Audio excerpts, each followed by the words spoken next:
Juvvala దిన్నెలో private కంపెనీకి భూ కేటాయింపులపై మాజీ సీఎం వైఎస్ జగన్మోహన్ రెడ్డి తీవ్ర విమర్శలు చేశారు.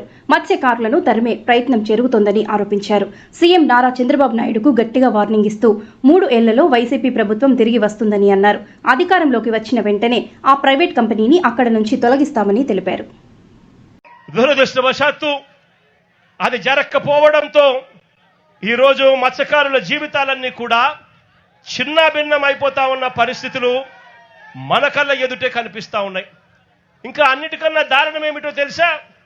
ఈ జువ్వలదిన్నె ప్రాజెక్టులో ఇక్కడ డిఫెన్స్ సాగర్ డిఫెన్స్ అంటే ఒక ప్రైవేట్ డిఫెన్స్ కంపెనీకి చంద్రబాబు నాయుడు గారు ఇక్కడ భూములు కేటాయిస్తారు.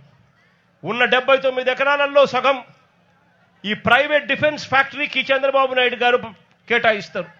అంటే దాని అర్థం ఇక మత్స్యకారులకు ఇక్కడి నుంచి కూడా తరిమేసే కార్యక్రమం చేస్తా ఉన్నాడు చంద్రబాబు నాయుడు గారు. నేను అడుగుతా ఉన్నా చంద్రబాబు నాయుడు గారిని, ధర్మమేనా న్యాయమేనా అని అడుగుతా ఉన్నా. ఇదే మనిషి పెద్ద మనిషి చంద్రబాబు నాయుడు గారిని.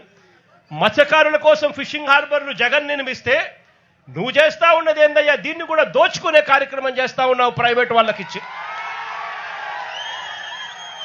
ప్రైవేట్ వాళ్ళకి నువ్వు ఇవ్వాలి అనుకుంటే పక్కన కృష్ణపట్నం పోర్ట్ ఉంది. ఆ పోర్ట్లో కావాలంటే దండిగా ల్యాండ్ ఉంది, అక్కడ కావాలంటే వాళ్ళకి ఇచ్చుకోవచ్చు. కానీ ఇక్కడ మత్స్యకారులను పొట్టగొట్టడం ఎందుకు చంద్రబాబు అని చెప్పి చంద్రబాబు నాయుడు గారిని అడుగుతా ఉన్నా గట్టిగా.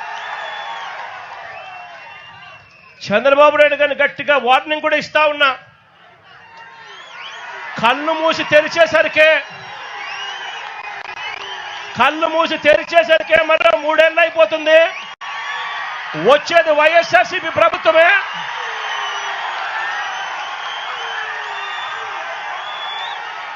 ఈ ప్రైవేట్ డిఫెన్స్ కంపెనీని ఇక్కడి నుంచి షిఫ్ట్ చేస్తారని చెప్పి కూడా చెప్తా ఉన్నాం.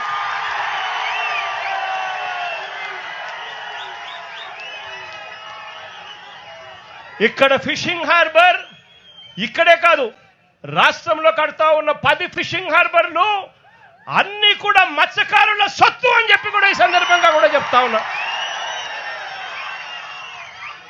దీన్ని ఎవ్వరూ కూడా వాళ్ళ దగ్గర నుంచి తీసేయలేరు. చంద్రబాబు కాదు కదా, వాళ్ళ తాత కూడా తీసేయలేదని చెప్తా ఉన్నా నేను.